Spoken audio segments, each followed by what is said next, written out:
اس سے پیچھے بھی نہ بھاگے، اس سے وہ بیزار بھی نہ ہو۔ الا الذین ظلموا، ہاں مگر وہ لوگ جن سب نے ظلم کیا، جو ظلم کرتے ہیں، جو ظلم کریں، جو ناانصافی سے کام کریں، جو بے دلیل باتیں کریں، یا بلا وجہ جو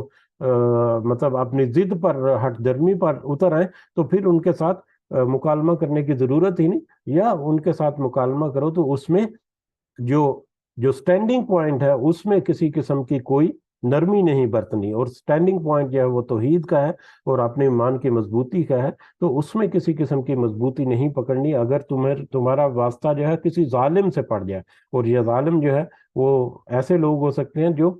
مطلب بالکل بات سننا نہیں چاہتے ہیں، یا سن کر آگے سے پھر ان کا ریئیکشن جو ہے وہ بڑا غیر منصفانہ قسم کا ہوتا ہے، اور غیر ضروری قسم کا جھگڑالو قسم کے لوگ ہوتے ہیں، خام خواہی بے دلیل باتیں کرتے ہیں، تو ایسے لوگوں سے یا تو پھر زیادہ مکالمہ ہی نہ کیا جائے۔ تو اگر مکالمہ ان سے ہو بھی مجبوری کی شکل میں، تو جو منیمم جو ریکوائرمنٹ ہے ان کے پاس، ان کے اوپر ڈٹے بھی رہنا ہے، ان میں کوئی کمپرومائز بھی نہیں کرتا ہے، جس طرح نبی کریم صلی اللہ علیہ وسلم توحید کے معاملے میں کسی قسم کا کوئی کمپرومائز نہیں کیا، جو بہت ساری آیات جو ہیں وہ اس سے پہلے پڑھی ہیں کہ آپ توحید کے معاملے میں کسی کے ساتھ کمپرومائز نہیں کریں گے۔ تو جب بھی تمہارا مجادلہ ہو، یا جب بھی تمہارا بات چیت ہو، گفت و شنید ہو، تبادلہ خیال ہو اہل کتاب سے، اہل کتاب ہمیں پتہ ہے عیسائی اور یہودی ہیں، تو پھر تم اچھے طریقے سے ان کے ساتھ مکالمہ کرو، مگر جو ظلم کریں، جو حدوں کو پھلانگے، ان کے ساتھ پھر یا تو مکالمے سے ہی گریز کرو، یا پھر ان کے ساتھ اپنا موقف جو ہے وہ سختی سے بیان کرو، تاکہ اس میں کوئی نرمی نہ آئے، تاکہ وہ ایمان کی مضبوطی جو ہے وہ تمہاری، وہ بھی ان کے اوپر ظاہر ہو۔ وقول الا الذین ظلموا منہم، مگر ان لوگوں سے، ان میں سے جن نے ظلم کیا، وقولوا آمنا، اور تم سب کہو ہم ایمان لائے، بالذی انزل، اس پر جو نازل کیا گیا، الینا ہماری طرف، وانزل الیکم، اور جو تمہاری طرف نازل کیا گیا، والہنا والہکم واحد، اور ہمارا معبود اور تمہارا معبود جو ہے وہ ایک ہی ہے، ہمارا اور تمہارا معبود بھی ایک ہے، اور ہم بھی ہم ایمان لائے اس پر جو ہم پر نازل کیا گیا اور جو تمہاری طرف نازل کیا گیا۔ اب یہ تبلیغ کی طرف دعوت دینا کہ دوسرا ایک جو بڑی اہم جو بات جو اللہ تعالیٰ نے یہاں پر ذکر کی ہے، وہ ہے کہ ان کو اس طرح سے متوجہ کرو کہ وہ تمہاری بات کو سنیں، وہ وہیں پر رکیں، اور وہیں پر تمہاری بات جو ہے ان کے دل میں گھر کر جائے کہ یہ کیا کہہ رہے ہیں، کہ ان سے کہو کہ جو تمہاری طرف نازل کیا گیا، یعنی یہ تورات اور انجیل جو ہے، بائبل اور تلمود جو ہے، یہ جو تمہاری طرف جو نازل کی گئی کتاب، ہم اس پر بھی ایمان رکھتے ہیں، اور ہماری طرف جو نازل کی گئی قرآن جو ہے، ہم اس پر بھی ایمان رکھتے ہیں۔ تو جب ان کے ساتھ یہ بات کی جائے گی تو یقیناً وہ اٹریکٹ ہوں گے، یقیناً وہ توجہ حاصل کریں گے، اور پھر تمہارا معبود جن کی تم عبادت کرتے ہو، اللہ جس کی تم عبادت کرتے ہو، وہ ہمارا بھی وہی معبود ہے، ہم بھی اسی اللہ کی عبادت کرتے ہیں۔ تو یہ ایک بہت ہی امپورٹنٹ ٹول ہے، بہت ہی ایک امپورٹنٹ ٹیکنیک ہے، جو کہ ایک اہل کتاب کو اپنی طرف متوجہ کرنے کے لیے اور اپنا پیغام اس کو پہنچانے کے لیے سب سے بنیادی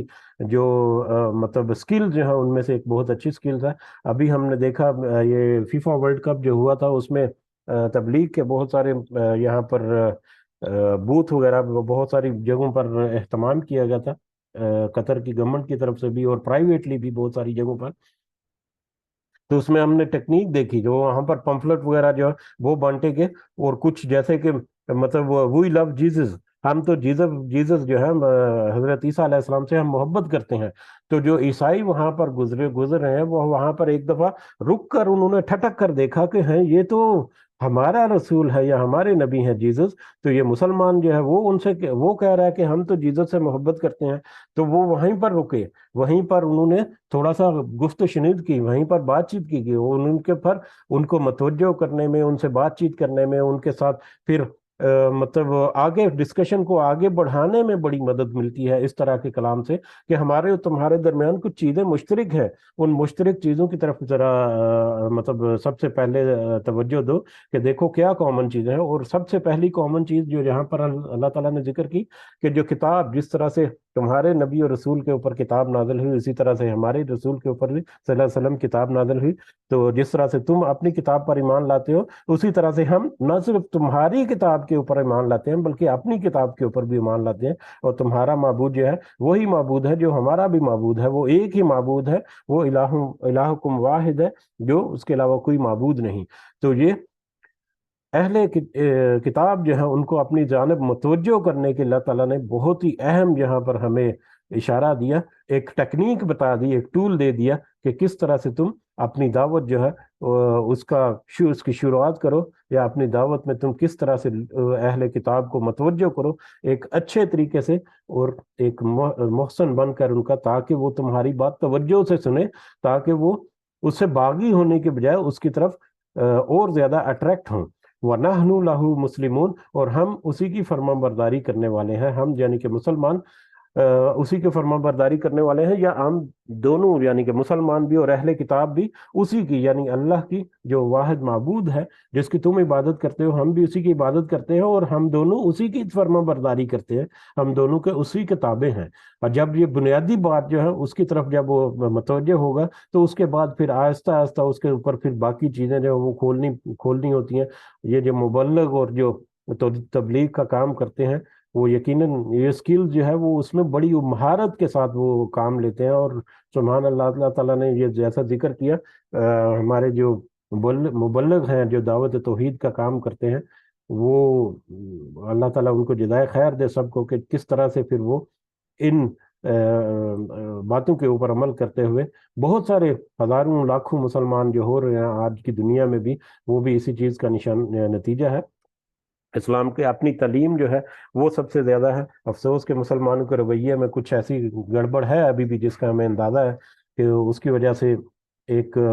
پرسپیکٹیو یا ایک مسلم امہ جو ہے اس کا امیج نہیں بن پایا. لیکن اس کے باوجود اس کلام میں اتنی تاثیر ہے, اس کتاب میں اتنی تاثیر ہے, اور اس ریلیجن میں اتنی تاثیر ہے اور اتنی سچائی ہے کہ سچ کے ساتھ جو مطلب آ ہی جاتے ہیں لوگ جو ہیں. لیکن وہ لوگ جو سچ کو پسند کرتے ہیں یا سچ کو جاننا چاہتے ہیں یا سچ کے اوپر چلنا چاہتے ہیں. وَكَذَلِكَ, اور اسی طرح سے أَنزَلْنَا إِلَيْكَ الْكِتَابَ, ہم نے اتاری آپ کی طرف کتاب. جس طرح سے پچھلی قوموں کے اوپر کتاب نازل کی گئی اسی طرح سے آپ صلی اللہ علیہ وسلم کی طرف بھی یہ کتاب اتاری اللہ تعالیٰ نے. فَالَّذِينَ آتَيْنَاهُمْ, پھر وہ لوگ جو کہ ہم نے دی انہیں الکتاب کتاب, یؤمنون بہ, وہ سب ایمان لاتے ہیں اس پر. یعنی اس سے پہلے جیسے اہل کتاب کا ذکر ہو رہا ہے, یہودیوں اور عیسائیوں کی طرف اشارہ تھا پچھلی آیت میں, جو جس طرح سے ان کے اوپر کتاب نازل کی اسی طرح سے آپ کے اوپر بھی کتاب نازل فرمائی. اور پھر جو لوگ ہم نے انہیں کتاب دی وہ ایمان لاتے ہیں اس پر, جو اس سے پہلے جن کے ہاتھوں میں کتاب ہیں یعنی اہل کتاب جو ہیں یہودی اور عیسائی, اس میں سے بہت سارے لوگ ایسے ہیں جو اپنی کتاب کے اوپر صحیح معنوں میں ایمان لا کر, جنہوں نے اس کے اوپر تدبر کیا, غور و فکر کیا, اس کو سمجھا, یا صحیح اس کتاب کو انڈورس کرنے والے جو لوگ تھے وہ تو پھر اس کتاب کے اوپر بھی ایمان لاتے ہیں, یعنی جو قرآن پر بھی اور نبی کریم صلی اللہ علیہ وسلم کی پر بھی ایمان لے آتے ہیں. جیسے کہ حضرت عبداللہ بن سلام جو ہے ان کا ذکر ہے کہ وہ یہودی تھے, اور بلکہ یہودی اور تلمود جو ہے تورات اس کا بہت وسیع علم تھا ان کے پاس. اور جب نبی کریم صلی اللہ علیہ وسلم کی نشانیاں ان کو پتہ چلی تو وہ اسلام لے آئے. لیکن بہت سارے یہودی ہیں انہوں نے نہیں قبول کیا اسلام. اور عیسائی جو ہیں اسی طرح سے عیسائیوں کی بڑی تعداد, اور خاص کر حبشہ کے جو عیسائی ہیں وہ کس طرح سے وہ ایمان لے کر آئے اور انہوں نے اپنا جو دین ہے پہلا اس کا اعادہ کیا دین اسلام کی طرف, اور نبی کریم صلی اللہ علیہ وسلم کی پیروی کرنے میں بھی. تو جو لوگ تو اپنی کتاب کو صحیح سمجھ بوجھ کے ساتھ اپنے ساتھ رکھتے ہیں وہ تو اس کے اوپر ایمان لے ہی آتے ہیں. وَمَنْ هَؤُلَاءِ, اور اہل کتاب کے علاوہ بھی وَمِنْ هَؤُلَاءِ,